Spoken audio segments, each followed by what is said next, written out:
Hi, I'm Syeda Jafri for the RUSD Bridge. On today's episode, we are interviewing Jade Smith. She's the Salutatorian for Wilmer Amina Carter Class of 2020. So welcome, Jade. And we also have Dr. Greg Anderson. He is the proud principal, of course, of Carter High School. So thank you both for being on the show. Thank you for having us. So Jade, how does it feel being the Salutatorian?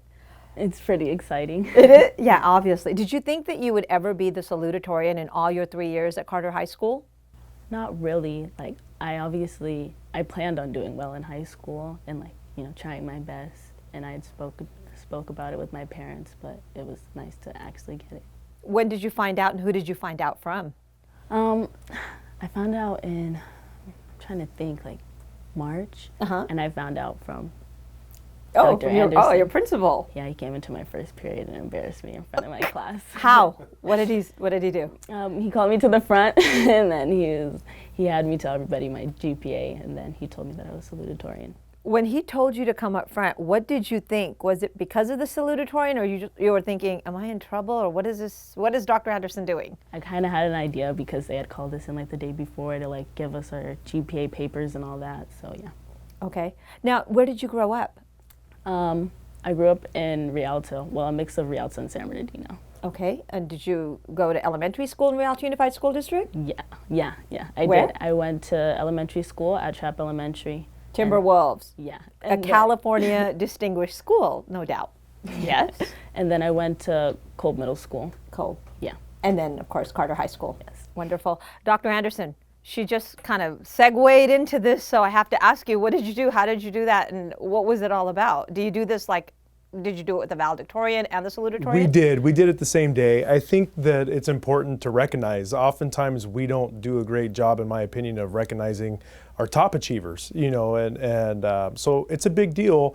And rather than calling them into the office and saying, hey, congratulations, you're the class of 2020 salutatorian, valedictorian, I wanted to go and meet her on her turf and recognize her in front of her peers. Mm-hmm. So we just go in and we make it fun. Yeah, we embarrass them a little bit, but ultimately it's definitely not something to be embarrassed about. So we just bring them up and have everybody cheer for them, and it's just awesome to see how excited their peers get for them. Yeah, it's like an exciting shock, like a happy shock, right? So tell me, growing up in Rialto, going to Carter High School, obviously you're involved in activities. Tell me a little bit about your classes, the subjects, and so forth. Okay, so I had a really loaded schedule this year. Mm-hmm. From junior year to senior year, I only added one AP class, but it was still a lot. It was 5. So first period, I had AP statistics with Mr. Thomas. With who? Mr. Thomas. Okay. And then second period, I had AP government with Mr. De Silva. Third period, I was a cross-age tutor, so that was nice with Mr. Wynn. And then fourth period, I had AP biology with Ms. Zabala. Fifth period, I had AP Spanish 4 with Ms. Rojano. And then sixth period, I had AP literature with Mrs. Roberts. Wonderful. Now, do you have a favorite teacher that you're going to remember 15, 20, 30 years from now? Yes, I definitely do. She is from junior year, Mrs. Wilson. Mrs. Wilson. Yeah. What does she teach? AP Ling. Wonderful. And so what is probably your best moment in your high school years at Carter High School that you can remember? If you were looking back, you're thinking, oh, I had a blast doing this. What would that be? Probably cheering every Friday. So you're a cheerleader? Yes, I am a cheerleader. Okay, great. Yeah. Be happy about that. I was a cheerleader. Okay. Yeah. Cheering with the Lions. Do you guys call yourself the Lions or the Lionesses? We just call each other the cheerleaders. Okay, cheerleaders. Okay, that's easy. Okay, so what was your best memory about that? What did you love about that? I normally it was halftime and then stretching because we would just mess around, and it was cool. It was nice to watch the game right there. Wonderful. How many student body at Carter High School this year, Dr. Anderson? We're around 2,350, right under 2,400. Okay. So 530 seniors. 530 seniors. And can you talk a little bit about the selection process for the valedictorian and the salutatorian on your campus? Sure. I mean, it's pretty much solely based on GPA. So, highest GPA and so on. But it's if you just come in and take a bunch of regular classes and you can get straight A's, which is fantastic, right? You're going to end up with a 4.0. But when you take what we call our weighted classes, or AP or honors classes, which are advanced placement college level courses that if you pass the exam you get college credit for those classes, you get extra grade points. So in Jade's case, she took a lot of those extra hard and extra rigorous classes, AP classes, and she ended up with a 4.71 GPA. Wow. Right. 4.71. That's amazing. Thank you. Yeah. So what do you have to give up for something like that? Because, for everything that you achieve, there has to be some sort of a sacrifice made. So what is it that you kind of gave up? So you're looking, the viewers, of course, you're going to be maybe telling a middle schooler or an elementary school student in the district, this is what you have to give up in order to achieve this kind of success. And it's always a success when you graduate K-12, but what did you have to give up as a salutatorian to become one? Well, I don't want to say you have to give up anything, but because you genuinely don't have to give up much if you manage your time well. Oh, so time management. Yeah, if you have to give up a lot when you procrastinate because you can't go to parties and you can't hang out with your friends because it's a huge workload. And when you don't manage it right and then you're all waiting last minute, you're going to have to make some sacrifices. But also keeping people around that are also in the same classes as you or support the same goals, because it's nice to have people around you that are helping you. Well, that's interesting. So it is very important to have the peer support. Yes. Is what you're saying. Yes. Excellent. So brothers, sisters, anyone else that goes to Rialto Unified that you want to give a shout out to? Oh, I have a few siblings. Okay. I have my older brother, Jason. He goes to RCC. And then my older sister, Jasmine. They both graduated from Carter, and she goes to UC Berkeley. And then I have a little sister, Victoria, and she goes to school in the Riverside School District. And as a salutatorian for the class of 2020, where is Jade Smith going? I'm going to UCLA. You're going to, well, what a big smile. Our superintendent, Dr. Avila, went to UCLA as well.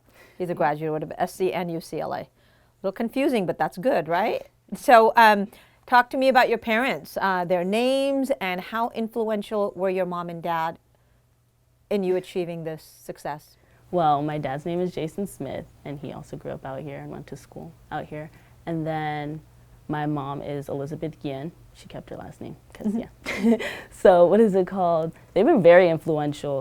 They are, my biggest support system, especially my dad. He's always on it. He had my classes planned out since before I got to high school. He's always been there, just really involved with my academics and the teachers and getting prep. So he's hands-on. Yeah. And then one word, if you could describe your father, one word, what would it be? I'm not putting you on the spot because you're a salutatorian. You can do this, Jade. He's very, I need to find a good word, a really good word. He's very, I want to say nurturing. Aww. Just in the way that he is, because yeah, he can discipline me when he has to, but he knows when, okay, I need to be her dad, her friend sometimes. Yeah. That's awesome. It's wonderful. Her parents have done a remarkable job. Jade, as she mentioned, isn't the only one. She's got an older brother and sister who came through Carter, and in speaking with Jade's mom, I think one of the key things when I was talking with her last week is she said, our kids never got anything for free. They have to work for everything, and that academics and just life in general. So I think that work ethic is just inherent in her and her siblings, and it shows. Wonderful. So speaking of education and so forth and parenting, distance learning, Dr. Anderson, I know you've got this big smile on your face because this is a new word for us, possibly ever, that we have known in public education. Distance learning, how is it going on Carter campus? Is it a challenge? Was it an easy flow? Or can you kind of give us an idea from the student's perspective and the teacher's perspective? No, I don't think it's been an easy flow. I think many of our teachers and kids have probably made it look easy, and then it's more challenging for others. I mean, you have teachers and students and administrators with all different levels of tech abilities, right? Where you might have that great teacher in the classroom who's just, they're dynamic in front of kids, and now all of a sudden they're not in front of kids, and they may not be up on the virtual meeting systems and things of that sort. And you have kids who really thrive on that person-to-person interaction and the interaction with the teacher, and now that all looks very different. I think our staff has really rose to the occasion, and our kids participating are doing a great job, and there's learning going on.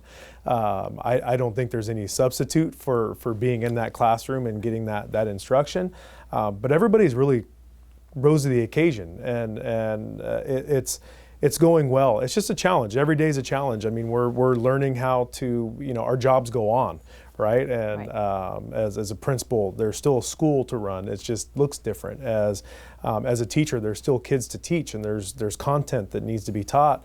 How that looks is just different. But it's been a challenge. I think ultimately, when all this is said and done, we're going to have, as teachers, administrators, students, district level administrators and everything, we're going to definitely have built a different skill set. And you have to look at it. I looked at this as, let's make it the opportunity that it is and create something new. And when we go back, hopefully we're all going to be better for it. Excellent, thank you. So distance learning from you, we heard from your principal's perspective on how teachers are handling it. As you know, as the principal of a major high school, you have to make sure that all the ducks are in a row and that the teachers are ready, that his administrative staff is supportive, and that the classified staff is supportive, and then you roll that out to the students. So you on the other end of the laptops and the devices, how is distance learning? Obviously it's a challenge, but what have you learned from this in this pandemic? I definitely learned the importance of just being aware. Like, I know I need to, get myself together, always, know what classes I'm going to be visiting because, there's a lot of meetings going on, just being prepared and observant, with all the assignments and everything that are coming out. Excellent. So tell me, hobbies, what do you like to do when you're not studying? What do you like to do when you're not thinking of math, reading, writing, arithmetics, AP classes, this testing? What do you do? Well, I go running. That's a really good way for me to release stress, but also I love going out with my friends. Do you watch some TV? Yeah, well, not during the week because, there's a lot of homework, but on the weekend. So do you do Netflix and chill? Not really, No? No, because I have to find a really good show to actually sit down and watch. A quality show? Yes. Oh, good. Dr. Anderson, so I know you talked a little bit about distance learning. Talk to me about what it takes if you're a parent, a community leader, member sitting at home watching this show on the Rialto Network. What would you tell a parent? How do you get your child motivated? Not every student is going to get to the level of valedictorian or a salutatorian, but maybe as a top scholar, because I know you had the largest top scholars this year at Carter High School. Can you talk to me a little bit about that? Man, it's every kid is so different, and how every kid and even every adult reacts when you're in a situation like this is going to look different. So I think, and I can speak in my own experience, trying to get my kids, initially you get, you're out of school and you let them sleep in and they're kind of doing things on their own, and I think we quickly found out that we need to try to get them back on a schedule, some sort of regular schedule, so there's familiarity with them. So it seems a little bit more normal. And so we've kind of worked our kids, my own kids, back onto their schedule. But I think it's finding that balance of not overdoing it, and it's different. When we're at school for, 6-7 hours a day, you go to a class and then you have a passing period and you have lunch, you have cheer practice, you have football practice or theater auditions or whatever. Well, that stuff doesn't happen now. So you can only sit in front of a computer for so long before you kind of have that burnout aspect, right? And you kind of just, so having a set schedule to where it's not too much, but you're still getting things done, I think is really important. So let's fast forward to the next fall. You have juniors and you have some sophomores and freshmen, and they want to be the top scholar. How many top scholars did you have this year in 2020 for Carter High School? And how would you tell parents, look, now we're in a classroom environment. Here's what you kind of need to do to keep your kids at that level. Right. Well, we had 67, we call them distinguished scholars. So 67 students that had 4.0s or above in just our senior class this year. It's the largest group that Carter High School's had in its history. So it's just, it's awesome. It's a pretty proud year. And I think advice for anybody who wants to be in that boat is stay the course. I mean, that's the best way that I can say it is we're all in the same boat, right? So so how you react to the situation is, it's going to be a test of your character, of your fortitude, of your motivation. So if you want to do that, you're in the same boat as the person next to you in terms of at least what the learning looks like. Circumstances at home might be a little bit different, but it's staying that course, and it's having that perseverance and reaching out for help. If some people may not learn as well in the virtual environment, so reaching out to your counselor, reaching out to your teachers, and anybody else who might be able to help you navigate that is going to be really important. That support. Excellent. Thank you, Dr. Anderson. Jade, we talked about your family foundation, how supportive parenting has helped you and your siblings doing well in college as well. Let's talk about Carter High School. Your last year as a senior, and we understand further on down the line there will be graduation. Pandemic was nobody's fault, but we're all doing the best we can to survive it. Before that, let's go back a little bit before that. What were some of your favorite memorable moments at Carter High School? And you can think about it. Yeah, because there's a lot going on. There is? A lot. There Good was stuff. a lot going on, yeah. Right? So Dr. Anderson keeps his campus very busy. Yes. She says that like, yes. Honestly, my favorite part about school, like, I know it seems kind of unusual for a student to say this, but I would have to say, like, actually going to class, because that's where all my friends were. And, like, it was nice to, like, be able to learn, but, like, with the people that I enjoyed learning with. That is pretty powerful, and that's wonderful, and that's what we want our kids to feel. The state of California and public education and the government tells you you have to go to school, K-12. It's mandatory. So the fact that you feel like it's Disneyland is an icing on the cake, and I'm sure your principal, who's smiling here very proudly, wishes that all 2,500 of his kids can feel that same way. So that's quite a message, young lady. So are you getting ready for your speech? Yeah, kind of. There's a lot going on, but yeah. Yes? Who's going to help you with it? Any shout outs to your friends or people on your campus? Oh, wow. Okay. Wow. It's overwhelming, isn't it? Yeah. It is. Well, my friends I want to say hi to Vanessa and Krista and Elena and Antoinette, and Cameron and Angel. Oh my gosh, and you're popular. I have a really big support system. Like, I feel like I have a lot of close friends. I feel like all my friends are close friends. But yeah, I think they'll help me out with my speech a little bit, Go ahead. A very colorful crowd. Do you enjoy music? Yes. What kind? All of it. Like, I can genuinely say I listen to all music. So you don't have a favorite artist or like somebody that or is it like during school time or when you're studying? Do you play, put on some music? In between classes, I listen to bands. It's just easier for me to walk through the hall. It's like I'm in like a teenage movie. It's nice. I love it. Thank you, Jade. Dr. Anderson, some closing remarks about what makes Wilmer Amina Carter such a special school. What doesn't make it special? I mean, we have kids, wonderful kids like Jade, and we have kids from all walks of life who all come together on this campus, and you put over 2,000 kids on a campus, and you can just see the greatness every day in terms of how our kids interact and how they interact with staff, and from our safety officers to our teachers to our office staff, and how everybody interacts. It's just a special place. I think our teachers genuinely care about our kids and want to see them do well, and we'll push, and we'll push that, and hopefully, pull greatness from kids, because they all have it.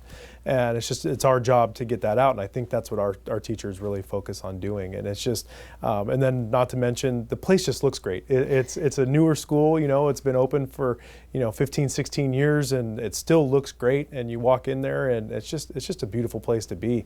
I literally can say that I can walk out in the quad every day at lunchtime, and it brings a smile to my face, because you see kids everywhere, see how beautiful it is, and it's like the favorite part of my job, getting out of the office and just seeing kids in this awesome place. So it's a special place to be. And then also, I know about some of your academics that are soaring in the last couple of years, as well as your graduation rate? 97%, just over 97% graduation rate. We have a pretty robust AP program, advanced placement program, MESA program, an engineering science program that is on the up and coming, you know, an outstanding AVID program. So there's just so many different programs for kids to be involved in that really, there's no excuse for every kid to not be involved in something, which is pretty awesome. Excellent. Thank you so much, Dr. Anderson, for joining us. And thank you, Jade Smith. I look forward to seeing you walking eventually. And we're going to look forward to your speech. And Salutatorian of Wilmer Amina Carter High School, that's no small accomplishment. Congratulations. I'm Syeda Jafri, and this is the RUSD Bridge. Thank you for joining us.